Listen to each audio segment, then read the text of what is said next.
tanto, la prioridad del manejo de esta patología es importantísima.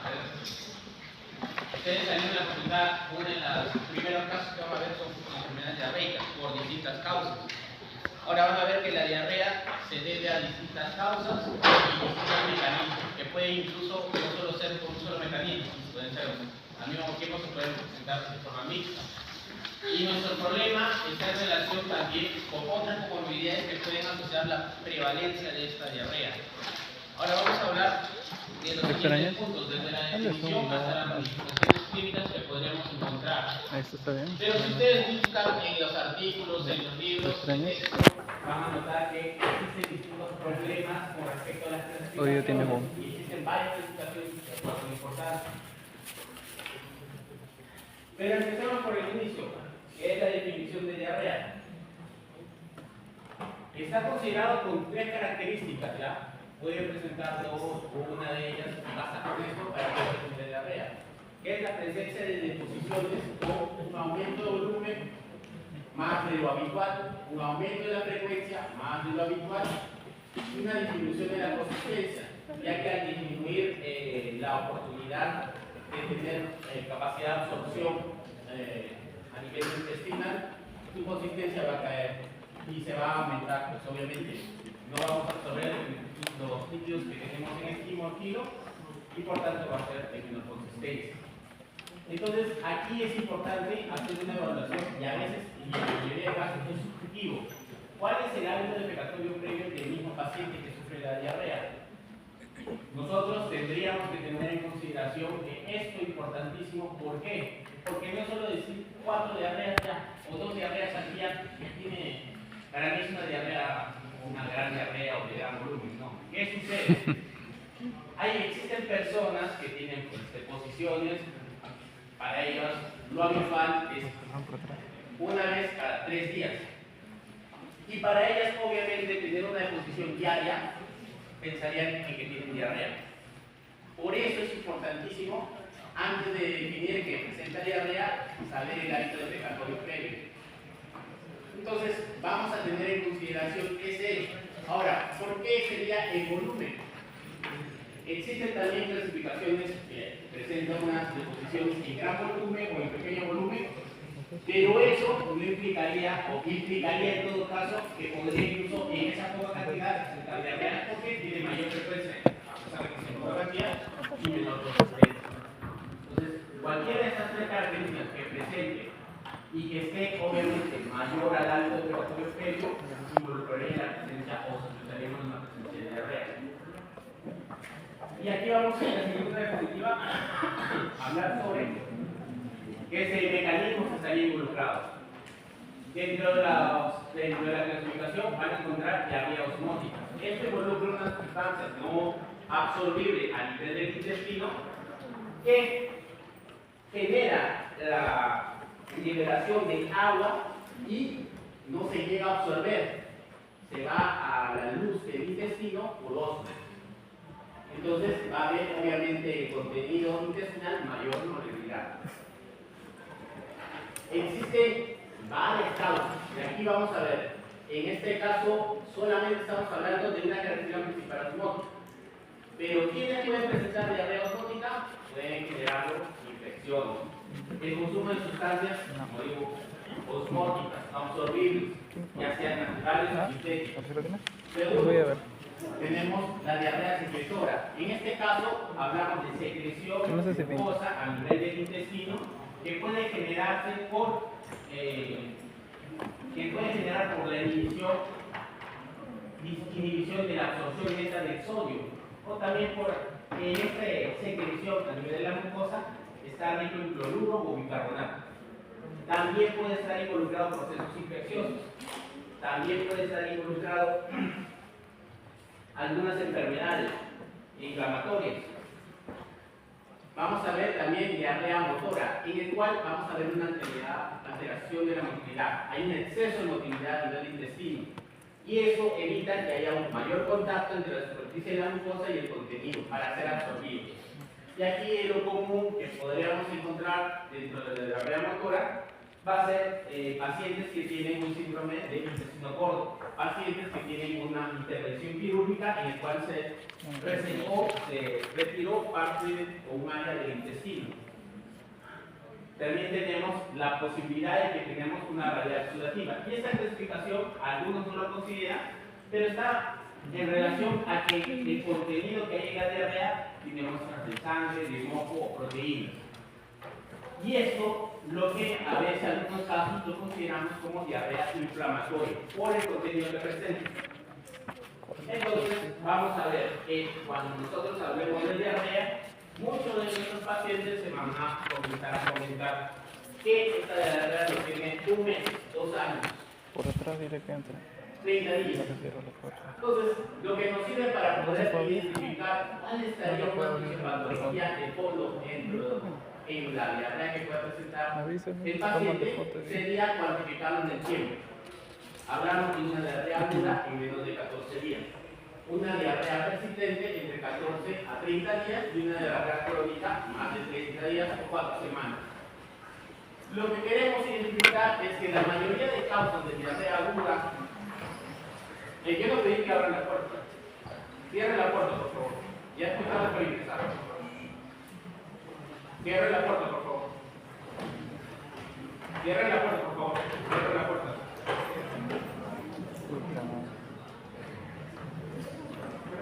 Cierren la puerta.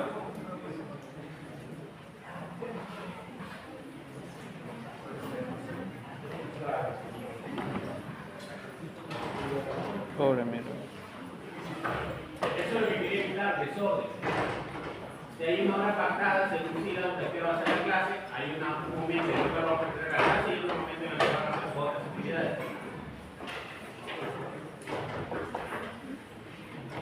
Ok, volvamos. Diarrea aguda. Las causas de diarrea aguda seguramente ustedes piensan que todo es infeccioso y no. Hay un grupo de enfermedades que pueden involucrarse y ser no infecciosas y generar esta diarrea aguda. Pero tengan en cuenta que la causa más común de diarrea aguda no infecciosa sería el consumo de medicamentos. Y sí, dentro de los más infecciosos podríamos presentar las causas infecciosas de la diarrea aguda. Por otro lado, diarrea persistente se involucra, también puede ser involucrado problemas con etiologías de la aguda, porque recuerden que es un tiempo en el cual vamos a considerar la diarrea. Y en la crónica es más común tener otras comorbilidades, como enfermedades inflamatorias, que pueden estar persistiendo entre estreñimiento y constipación, y en algún momento se interrumpe y puede cambiar en el paciente. Ahora, ¿qué es lo que sucede acá? Es un proceso inflamatorio que afecta a las células del intestino, aumenta la producción de secreciones y por tanto hay un daño a nivel del tejido, disminuyendo su función. No es mío. Ahora, hemos visto dos clasificaciones, desde los mecanismos fisiopatológicos de la diarrea y desde otro punto, desde el tiempo de enfermedad. Entonces vamos a encontrar fácilmente causas de diarrea aguda no infecciosa. Es así que los fármacos, como les mencioné, eran uno de los principales motivos por los cuales vamos a ver. Y aquí hay varios medicamentos que se han reportado que generan diarrea, especialmente con algunas enfermedades o alguna etiología en especial. Y aquí también tenemos, por ejemplo, fármacos que hemos dicho podría tratarse fácilmente, está generándose detrás de una diarrea osmótica. La enfermedad inflamatoria intestinal, dentro de una de las opciones, podría tratarse de un proceso de una diarrea inflamatoria, una diarrea secretora, como también de una de ambos al mismo tiempo. Colitis sistémica, también problema de diarrea inflamatoria, radioterapia. Esto es muy interesante. Si el paciente con una enfermedad oncológica presenta o es sometido a radioterapia a nivel abdominal, podría presentar como efecto adverso una colitis inflamatoria y por tanto la diarrea. Entonces trataríamos en ese caso en especial como una diarrea iatrogénica. También por el consumo de alimentos, como le digo, que no están bien procesados por el organismo de la persona y podría generar una diarrea osmótica con estos productos. Metales pesados y neoplasias. Neoplasias también entraría dentro de un ejemplo de diarrea secretora, ya que las neoplasias producen hormonas y estas liberan o favorecen la liberación de secreción a nivel intestinal. Claro. También tenemos otras causas de diarrea crónica no infecciosa. Estos medicamentos en uso abusivo hay personas que tienen un abuso excesivo de laxantes, podría inclusive, a pesar de ser de dentro de la respiración secretora o dentro de la respiración como osmótica, en el abuso de los laxantes podríamos incluso tener ahí una diarrea con alteración motora. Y otros medicamentos que también, incluso antihipertensivos, lo que tenemos en cuenta. El sorbitol como una sustancia no absorbible sintética. Y también aquí dentro de estas enfermedades de diarrea osmótica, lo que es característico es la mala absorción, como puede ser de los hidratos de carbono. Por otro lado, tenemos causas frecuentes de la diarrea crónica no infecciosa. Aquí tenemos otra clasificación que los involucra. Y miren, y las neoplasias, como el carcinoma de colon o el adenoma velloso secretor del recto y el linfoma, podrían aparecer produciendo estas hormonas que les he mencionado. También tenemos que considerar enfermedades endocrino-metabólicas. Por ejemplo, el hipertiroidismo o la neuropatía del diabético podrían estar involucrados en la presencia de diarrea con alteración motora. ¿De acuerdo? Ahora, el siguiente punto es hablar, bueno, ¿hasta qué punto yo tengo un paciente que tiene diarrea? Lastimosamente me falta investigar qué es lo que está pasando con él. Existen casos de diarrea grave, obviamente no solamente por el tiempo de la enfermedad que tiene, sino por lo que ha conllevado. Puede presentar en gran volumen, en corto tiempo, e inclusive hay una alteración del sensorio por un cuadro de sepsis, o inclusive esto me puede llevar a una intolerancia oral. No puede tomar nada por la boca porque se acompañan de náuseas y vómitos, lo que nos conlleva a una deshidratación. Estos motivos podrían ser causa de hospitalización. Solo por tener diarrea es delicado el manejo de pacientes mayores de 70 años, la fiebre alterada sostenida, porque ya estaría pensando en otras causas que abordarían diarrea y fiebre al mismo tiempo, y comorbilidades, linfoproliferativo, diabetes, cirrosis, insuficiencia renal o enfermedades como el SIDA, en el punto de la detección por VIH. Entonces, dentro de lo que destacamos, lo que habíamos visto anteriormente, diarreas inflamatorias, o sea, con algún grado de sudación de sangre, moco, proteínas, podría, en mi sospecha, ser un motivo para hospitalizarlo al paciente y mantenerlo en observación. Entonces, vamos a ver que en la revisión del artículo, este artículo, por ejemplo, habla de una clasificación o qué características tiene un paciente que puede tener una diarrea infecciosa aguda y que podríamos resaltar, ¿no? Por ejemplo, si vamos a buscar dentro de lo infeccioso, por tanto, que podría ser un riesgo exudativo, planteamos diferencias que podríamos encontrar a nivel del estudio del intestino o del estómago. Recuerden que el intestino delgado es el encargado de qué? De que en este contenido nosotros tenemos en nuestro organismo sano que lo que procesa es alrededor de 9 litros. 2 litros de las secreciones del mismo organismo que ingerimos y 7 de todas las secreciones que puede producir el intestino. De ese contenido de 9 litros que podemos encontrar en una persona, vamos a tener que el 99% se va a reabsorber. El 9% o el 90% va a ser a nivel del intestino delgado y el 9% a nivel del intestino grueso. Entonces vamos a ver que una alteración a nivel del intestino delgado es delicado porque si se incrementan las secreciones a nivel del intestino delgado, sobrepasa el trabajo de absorción de líquidos del intestino grueso. Y en esta diapositiva podemos declarar fácilmente lo más importante para determinar si tenemos frente a una diarrea inflamatoria y no inflamatoria. En el caso de una diarrea inflamatoria, se podría evidenciar moco o inclusive sangre, a diferencia de no inflamatoria, sería pos. El tenesmo rectal que puede presentar el paciente es más probable en una diarrea inflamatoria. En el caso de la fiebre es más asociado con diarrea inflamatoria Y si hay un estudio anatomopatológico, vamos a poder observar en las células cambios inflamatorios, invasión tisular, necrosis, infiltración de células de la mucosa. Asimismo, es lo característico que podríamos encontrar leucocitos, 3 leucocitos por campo en una muestra de una diarrea inflamatoria. En rojo se ha resaltado lo más característico, pero también podría haber presencia de eritrocitos o de tejidos necróticos en enfermedades por diarrea inflamatoria, así como que el volumen en cantidad es más reconocible, es un volumen de gran cantidad, es una diarrea inflamatoria. Y ahora aquí es lo que ustedes ya podemos ver en este cuadro en relación a este artículo de diarrea persistente. Ahora sí, las causas infecciosas que estarían en relación. Entre las virus, bacterias, parásitos y toxinas, la causa más frecuente de diarrea en el mundo son los virus. Pero, ¿por qué no son tan reportados? La verdad, uno sería porque no tenemos el suficiente laboratorio para identificar todos los casos. Y lo que podría tener más peso es que la mayoría de virus que generan esta diarrea es una diarrea de menos de 5 a 7 días.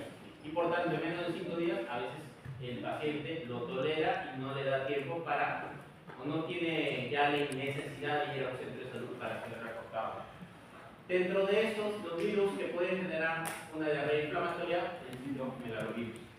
Y los otros más comunes, también informados, más en niños, los virus adenovirus. En caso de las bacterias, hay una variedad amplia, ¿de acuerdo? Y tenemos que considerar que la mayoría de diarreas infecciosas duran aproximadamente menos de 2 semanas, excepto lo que sería la Shigella, la Yersinia enterocolitica y la Romonas. Ustedes también conocen Campylobacter, ¿qué causa? ¿Qué enfermedad causa el Campylobacter jejuni? ¿No está asociado más con enfermedad? ¿Qué? Sí, me acuerdo. Guillain-Barré. Guillain-Barré, eso era algo nervioso, sabía. También tenemos que tener en consideración que existen enfermedades nunca me enseñó nada.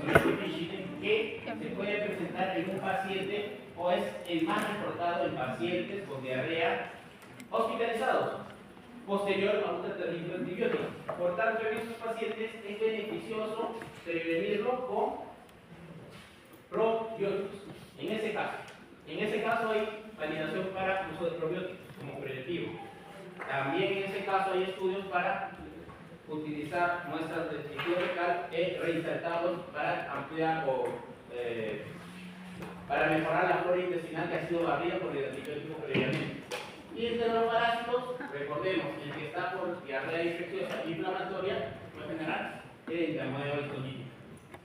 Ahora, existen también las toxinas preformadas.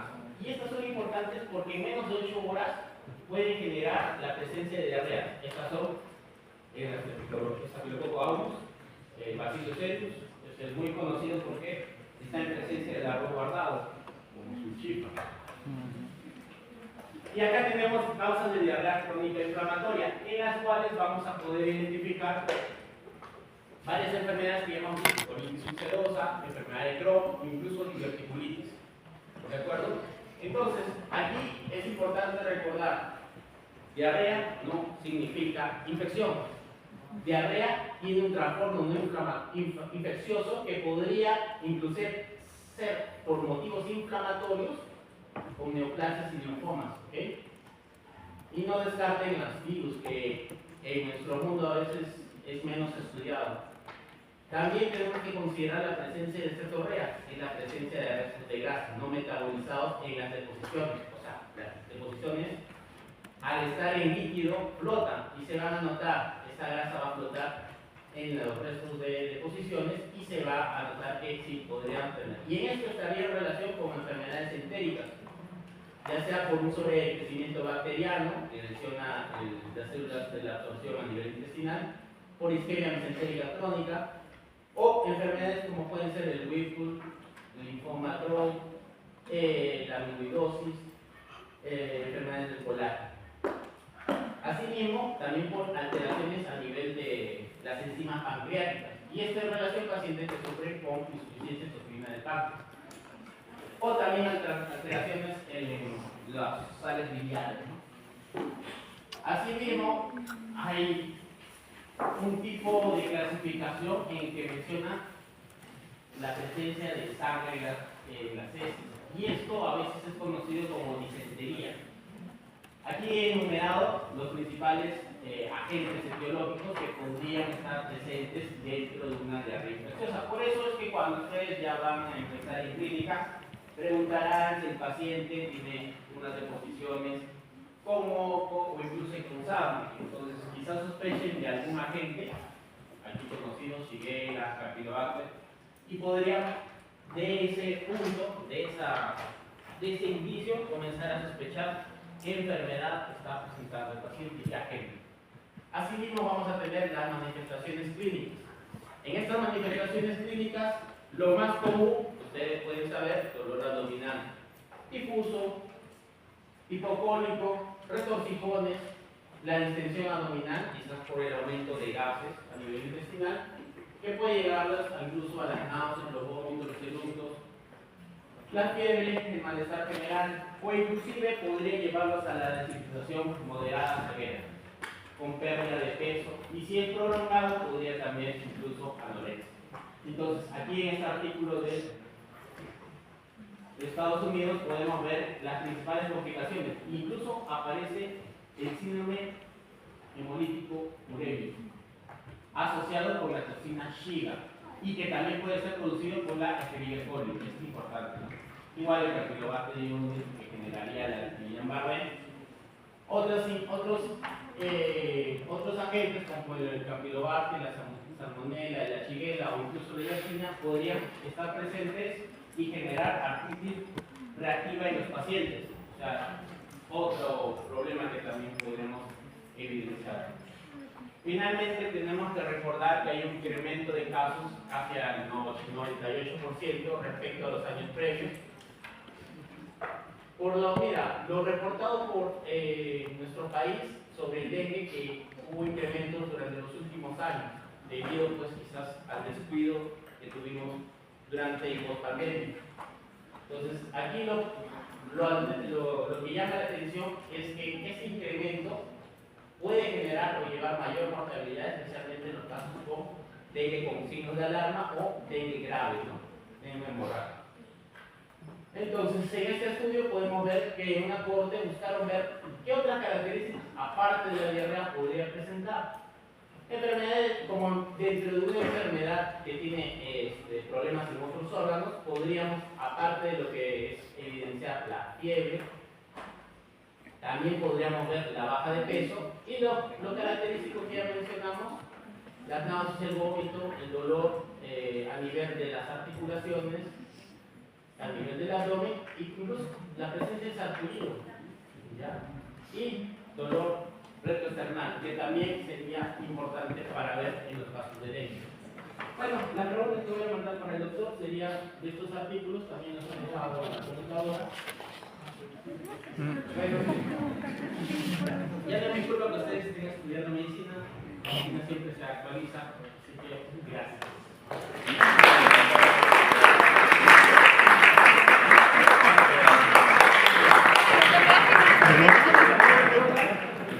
¿Listo?